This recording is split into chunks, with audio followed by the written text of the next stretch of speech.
Bonjour, bienvenue dans la série sur la mécanique quantique. Nous allons continuer sur la physique statistique et on va commencer doucement avec quelque chose de simple et pas très long. Nous allons parler des bosons et du phénomène collectif comme nous l'avions déjà vu avec la diffusion. Mais au lieu de prendre la diffusion qui en réalité était un processus essentiellement imagé qui n'était pas très réaliste, nous allons parler d'une situation plus concrète qui est l'émission et d'absorption de lumière par des atomes. Donc on a une série d'atomes et ceux-ci émettent des photons.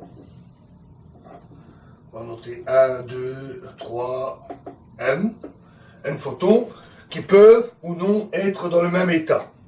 Donc on va supposer qu'il y a N photons qui ont été émis dans le même état. Au même sens que ce que nous avions vu pour la diffusion.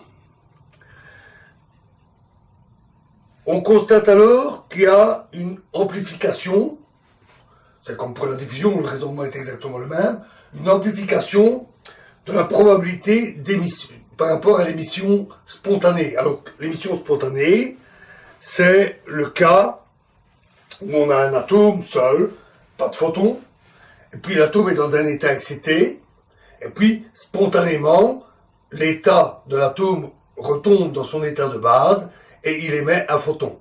Ça, c'est l'émission spontanée.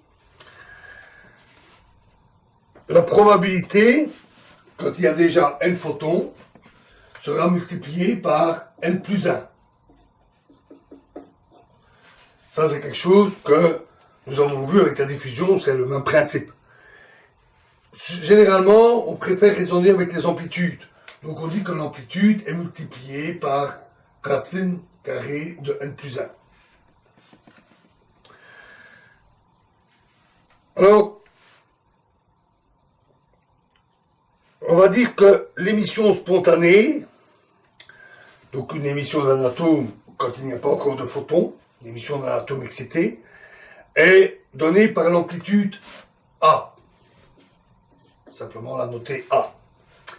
Et l'amplitude d'émission stimulée est donc racine n plus 1 fois A. L'émission stimulée est ici du fait que on a un certain nombre d'atomes, de photons, pardon, un certain nombre de photons qui sont déjà dans cet état, et donc cela augmente l'amplitude d'émission par l'atome. Alors on sait que lorsque l'on a deux états quelconques, phi qui, l'amplitude phi qui est égale à l'amplitude inverse qui phi avec le complexe conjugué.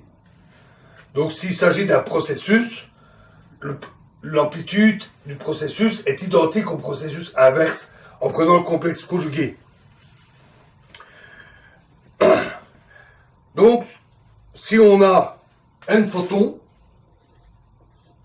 l'amplitude de passer à n plus 1 photon est donc égale à A fois racine de n plus 1. Et à l'inverse, si on a n plus 1 photon, l'amplitude de passer à n photons, c'est-à-dire que un des photons va être absorbé par un atome, l'amplitude sera A astérisque fois racine de n plus 1. Donc ça, c'est l'absorption. En général, on préfère partir du même état.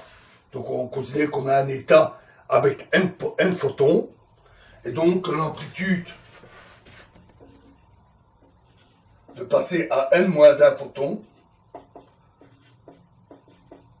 de passer de n à n moins 1 photon, l'absorption est A astérique soit racine de n.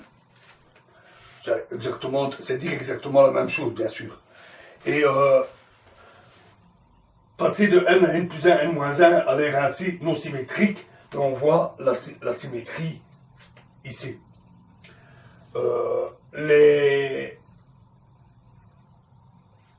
Voilà, donc pour le cas de l'émission stimulée et de l'absorption.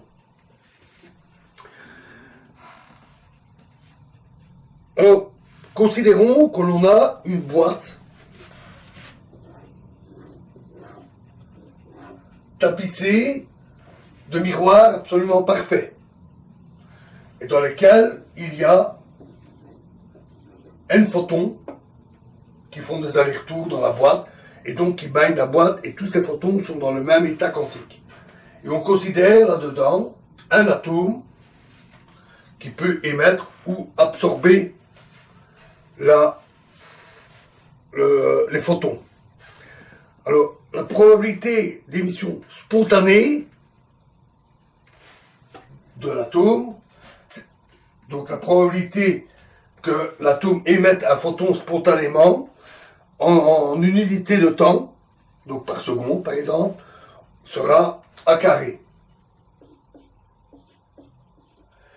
La probabilité d'émission stimulée sera N plus 1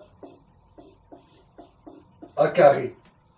Et la probabilité d'absorption sera M fois A carré.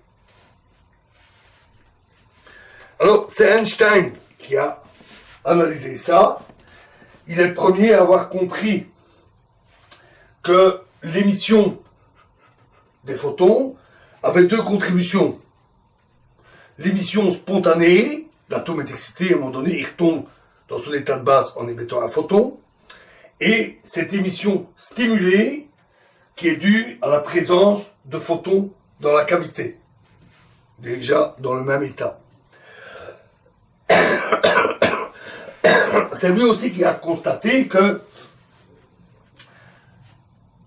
les probabilités d'émission stimulée et d'absorption étaient proportionnelles au nombre de photons, donc à l'intensité de rayonnement qui est dans la cavité. Alors, ce n'est pas proportionnel à l'énergie des photons, mais au nombre de photons. C'est N et N plus 1.